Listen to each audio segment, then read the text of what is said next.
Hey guys, welcome to the Massive Iron Channel. I'm Steve Shaw. In this video, I'm going to talk about how to improve your deadlift form. Before I get into that topic, if you have any questions or comments, drop them down below.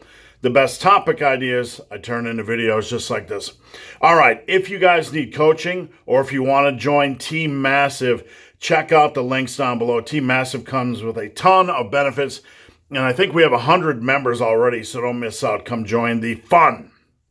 All right, speaking of fun, the rest of the internet is busy talking about if a 90-pound dumbbell feels heavy. And if you don't know what I'm talking about, check out Scott Herman and Greg Doucette and Athlean X and all that kind of stuff for a little bit of YouTube drama. Is Athlean X using fake weights? I don't know. Let's talk about it. Everybody seems to be after Athlean X.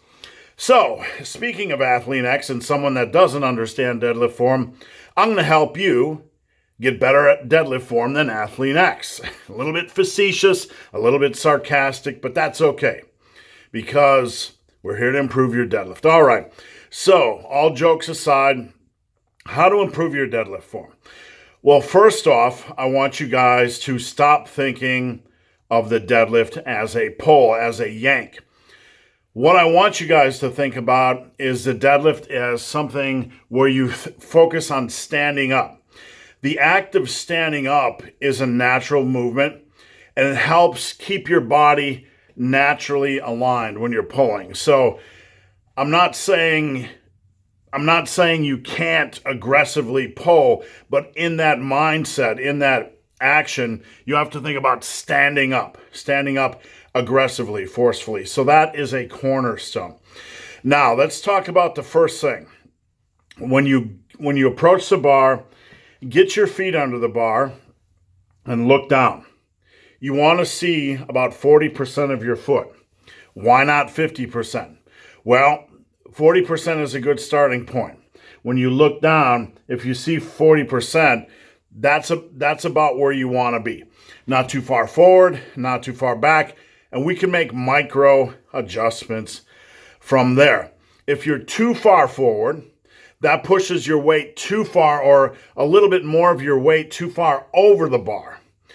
Now, these things might sound trivial, but even if it's a few pounds, a few ounces, the more weight you have over the center of the bar, the more it's going to reduce leverage, okay? The same thing with not being under the bar enough. The more weight you have behind the bar, there's going to be a greater tendency as that weight increases, the weight behind the bar, to reduce leverage. So we're looking at starting at a sweet spot. We're looking at starting at a spot that's pretty neutral for most people. So about 40% of your foot under the bar. From there, you grip the bar, okay? You grip the bar, and you need to make sure you are not moving the bar. This is a big issue. One of the reasons why I'm not a fan of touch and go, one of the reasons why I'm not a fan of rolling the barbell, etc. Because when you watch as a coach the bar movement, people generally aren't paying any attention. They're trying to think about ripping the barbell off the ground. If you're not thinking about it, that bar can move a little bit forward and back. If that bar moves an inch forward, when you pull, it's going to reduce leverages, and your hips are going to have a tendency to want to come up to accommodate that poor leverage position. If you pull it too far into your shins, when you pull it up, the same thing is going to happen. Leverages are off and your hips are generally going to fly up. So you want to watch for bar roll. And that can be indirectly, like just grabbing the bar and having it move a little bit on the floor, or it can come from rolling the bar in, which I don't really find value in. And with touch and go deadlifts, there's a whole lot of other issues that we could get into. But when you do that, you can get a really inconsistent bar position each rep. It can move forward, it can move back, etc. If you're at a gym with a lot of bar roll, you might want to put little 5-pound plates in front or behind. So when the bar comes down, you can kind of immediately snug it back up against those plates, know that it's in the perfect position, and reduce bar roll. So we got our feet in position, and we've reduced bar roll. We've reduced a lot of the variables that contribute to poor leverage.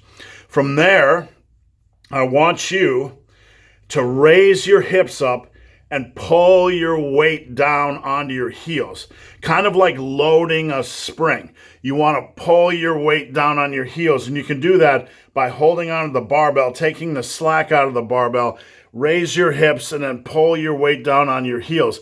If you do that now, you can feel tightness in your hamstrings and your glutes and in your core. So raise your hips, take the slack out of the bar, and pull your weight down on your heels until you're in about this position, a good, sweet, leveraged position, okay? If you're not sure if your weight is on your heels, temporarily raise your big toe and then lower it. If you do that, your weight will move to your heels, okay? So from there, what we have is we have a good leverage position. We have lower body tightness. We've pulled our weight. We've taken the slack out of the bar. We've pulled our weight down onto our heels. We have hamstring tightness, glute tightness, hip tightness. From there, you're going to brace your core. Take a big breath. Brace your core. And here's the biggest thing. This is where most people go wrong. They're so focused on yanking that bar off the ground that they never think about their hips, okay? The hips are the most important thing when you're pulling on a deadlift. Right now, you're in that sweet position with your shoulders maybe just a hair over the forward of the barbell, right? Not too far forward. You don't want your head down. You don't want your head way back, okay? You want your head in a neutral position. But from that position, you're all set up. You're ready to go. You're in that good leverage position. And here's where most people screw it up from there. They're not worried about hips, And I want you, excuse me, to walk away from this tutorial. If you only remember one thing, remember what I'm about to say. It will impact your deadlift more than anything. You're in that sweet spot. Instead of just yanking and then your hips come up like a goofball, okay? Yank, yank. Your hips come up, boom. Instead of doing that, I want you to think stand up and keep your hips stapled in place, okay? This is a discipline. This is a discipline if everything else is set up. The first 2, 3, 4 inches that bar is off the ground, you do not let those hips move from that position. You have to stay like a steel beam. You have to keep them in place. You have to resist the urge to allow them to come up. And that is something you can control. You have to fight it. Because if you don't fight it, there's a good chance your hips are going to come up as you yank, right? It is a discipline, just like a martial arts practice. You have to focus on this discipline. Hips in place. As you stand up, the first 2 to 3 inches, you do not let those hips move at all. Not an inch, not 2 inches.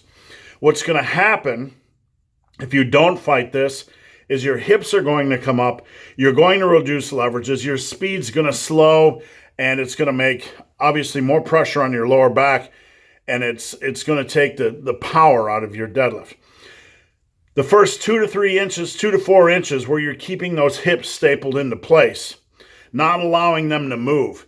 If you manage that, if you practice that discipline, if you nail that discipline, what's going to happen is that you're maintaining a good leverage position and your speed and power should accelerate as you think about driving your head up or standing up. So you're in a good position there.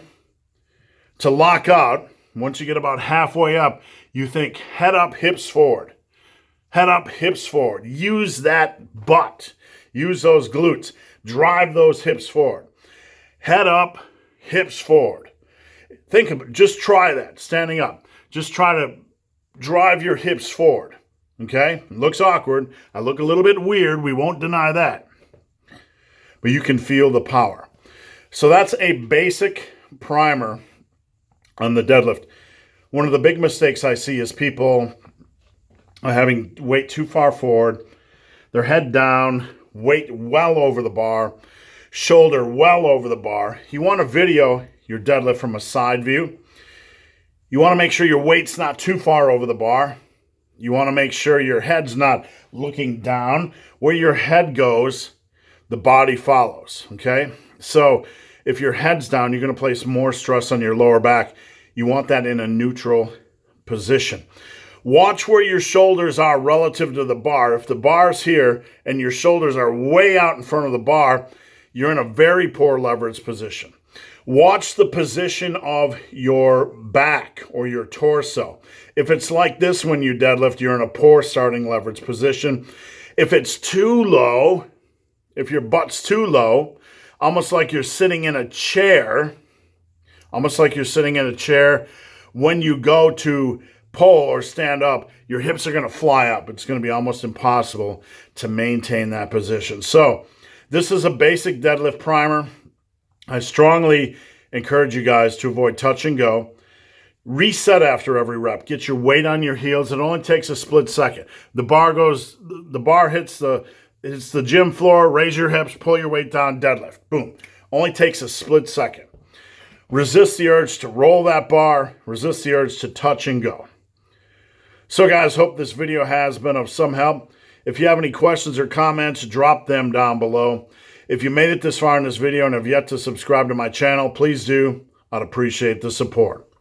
So guys, as always, thanks for watching. Have a great day.